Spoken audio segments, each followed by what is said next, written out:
लेकिन एक सेकंड,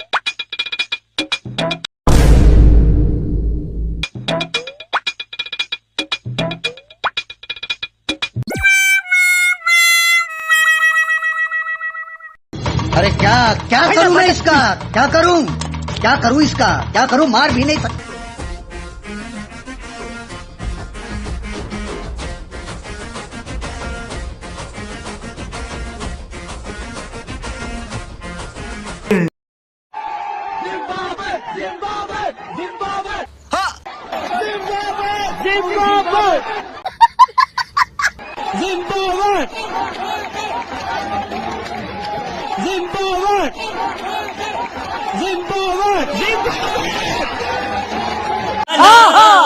भाई किस पनौती की नजर लगी है यार बाबर आजम को। 100 को तो छोड़ो भाई, बंदा 50 भी नहीं बना पा रहा है। आज 42 पे आउट हो गया है एलबीडब्ल्यू अंपायर का। जब किस्मत के घोड़े लगे हो ना तो अंपायर भी भाई जरा सा भाई पैड पे लगे अंपायर भी उंगली खड़ी कर देता है। ठीक है सही जा रहे हैं बेटा। तो बाबर आजम तो हावी करता है अपने आप को, बॉलर्स को अपने ऊपर हावी करता है, क्योंकि ना वो स्विप शॉट्स खेलता है, ना वो रिवर्स शॉट्स खेलता है, ना वो डाउन द विकेट निकलता है।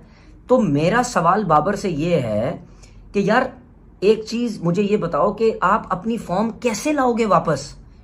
जिस तरह यहाँ की पिचेस बन रही हैं पाकिस्तान में, तो आप तो नहीं इतनी आसानी से रन्स कर सकते। आपके लिए रन्स तो बहुत मुश्किल हो जाएंगे। अगर आपने बड़ा प्लेयर बनना है, आपने बड़ा नाम कमाना है, तो ये वो सिचुएशंस होती हैं। देखें उसके ऊपर कैपिटलाइज ना कर पाए और जितना मर्जी बड़ा बैट्समैन हो तब आपका फायदा क्यों नहीं है। अगेन बाबर आजम, लेकिन Babar Azam has to come out with something good, because इस तरह नाम नहीं बनते। यू आर गुड प्लेयर, बड़ा player, that's fine, but you know you got to establish as a match winner. अगर आप मैच विनर नहीं बनोगे तो बड़ा प्रॉब्लम। मुझे लगता था कि बाबर आजम में इतना तो सब कुछ बाकी है कि एक फाइट आज के दिन जैसा तो बाबर आजम को टेम्पलेट मिल ही नहीं सकता था। लेकिन आज बाबर आजम ने साबित कर दिया कि आपकी जो हाइप थी ना वो सिर्फ हाइप थी। आप हर बड़े मैच में फेल होते हो, आप हर बड़ी सिचुएशन पे सबसे पहले जाने वाले बल्लेबाज बनते हो। ये घंटे का किंग बनके जो खेले जा रहा है, इससे फायदा क्या हो रहा है? कुछ भी नहीं हो रहा, सिवाय लानत के मिल क्या रहा है पाकिस्तान क्रिकेट में? कुछ भी नहीं। लोग यानी कि आमिर सोहेल कह रहे हैं कि बिग बिलो, मैसी बिलो, अबे ये अब तुम्हें पता चल रहा है। ये घंटे का किंग था, ये घंटे का किंग है और ये घंटे का किंग है। कोई सेंचुरीज करता हुआ हमें नजर आए, वरना यही एक वजह है कि बाबर आजम को हम सब बहुत ज्यादा प्रेज करने लगे थे, क्योंकि हमारी क्रिकेट में उस तरह का बैटर आया ही नहीं है, अभी तक नहीं आया। अच्छा बाबर तो आके मतलब अब तो नहीं चल रहा ना, तो बाबर के बाद भी कोई नहीं आया कि वो हमें मिल जाए कि हम उसकी तारीफ करनी शुरू करते हैं। तो इंडिया में तो लाइन लगी पड़ी है, आप किसको कंपेयर करेंगे, किसको नहीं करेंगे। सही पकड़े हैं। इसने 12 इनिंग में 50 नहीं किया, और कौन सा आराम, इसका कौन सा बड़ा वाला ऑपरेशन हुआ है जो इसे आराम दिया जाए? अबे निकाल के बाहर फेंको इस कागजी किंग को। आराम क्या, डंडा देके ऐसा बिठाओ इसको कि जिंदगी भर आराम करे। बाबर आजम जब शान मसूद आउट होता है, पाकिस्तान का कप्तान आउट होता है, लेकिन अवाम इतना खुश हो रही होती है, अवाम नाच रही होती है कि चलो बाबर आ रहा है। बाबर आता है, बाबर पहली बॉल के ऊपर आउट हो जाता है। कि इतने अरसे से अगर Babar Azam out of form है, ये वो बाबर आजम जिसकी 50 की एवरेज होती थी टेस्ट क्रिकेट के, वो 42 पे चला गया। 2022 दिसंबर में आखिरी 50 की एवरेज पे आप 42 पे चले गए हैं। 42 का मतलब ये है कि आप रिजवान की, सलमान की, इनकी कैटेगरी में आप आ रहे हैं। शान मसूद, ठीक है, इनकी आप कैटेगरी, शान मसूद की तो फिर भी कम है, रिजवान की आई थिंक 41 कुछ है। एवरेज की बात नहीं कर रहा इस वक्त भाई। ऐसे करते करते चैंपियन ट्रॉफी जो है पूरा का पूरा निकल चुका है भाई, एशिया कप निकल चुका है। और इसके साथ साथ भाई पाकिस्तान मीडिया और पब्लिक बोल रहा था बाबर को लेके आओ, बाबर को लेके आओ। अब बाबर चल नहीं रहा भाई, फ्लॉप पे फ्लॉप हो रहा है। अब बोल रहे हैं बाबर को निकालो यहाँ से, बाबर को निकालो यहाँ से। सबसे जनाब बेहतरीन, आज तक इससे ज्यादा बैट्समैन कोई अच्छा तगड़ा आया ही नहीं है। तो ये मजाक के अलावा कोई और इसमें कोई है ही नहीं बात। इतने बड़े बड़े बैट्समैन आगे खेल के चले गए, ये तो आसपास भी नहीं है इम्पैक्ट के तौर पे। हाँ, नंबर्स में आप बता देंगे कि नंबर्स इतने मैच खेले, इतना ये, इतना ये।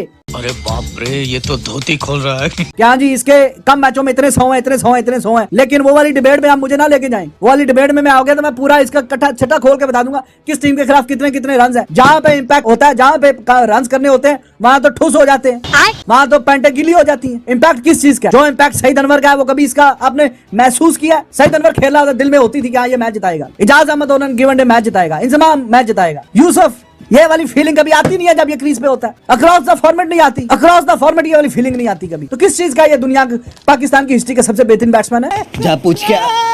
तो भाई इस तरह आप सबसे पीछे रह जाएंगे।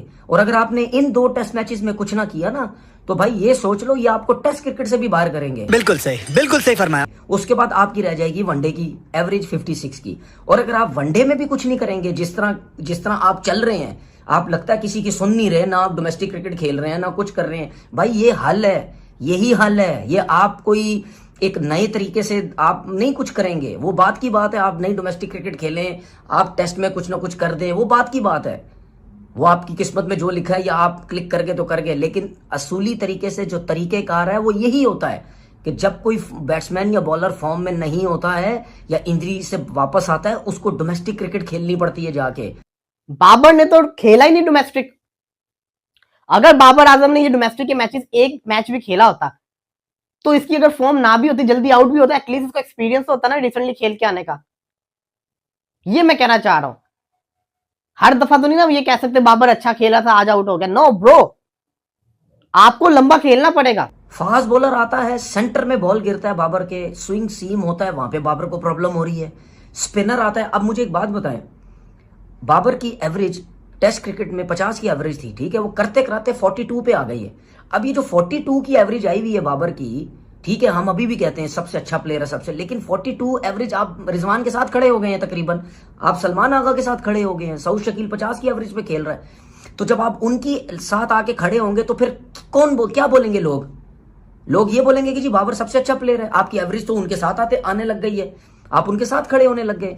तो जिस तरीके से आप आउट हो रहे हैं पाकिस्तान की कंडीशन में, जिस तरह स्पिन ट्रैक्स बन रहे हैं और इसी तरह ही बनेंगे मुझे अब लगता है। तो बाबर जो प्रैक्टिस करता है वो क्या प्रैक्टिस करता है मैं नहीं बता। और ऐसी वीडियो के लिए हमारे YouTube चैनल को आपको सब्सक्राइब करना है। ऐसी रिएक्शन वीडियो लेके आते रहेंगे आपके लिए। और एक छोटा सा पेज है भाई, उसको भी आपको फॉलो कर लेना है। Thank you for watching.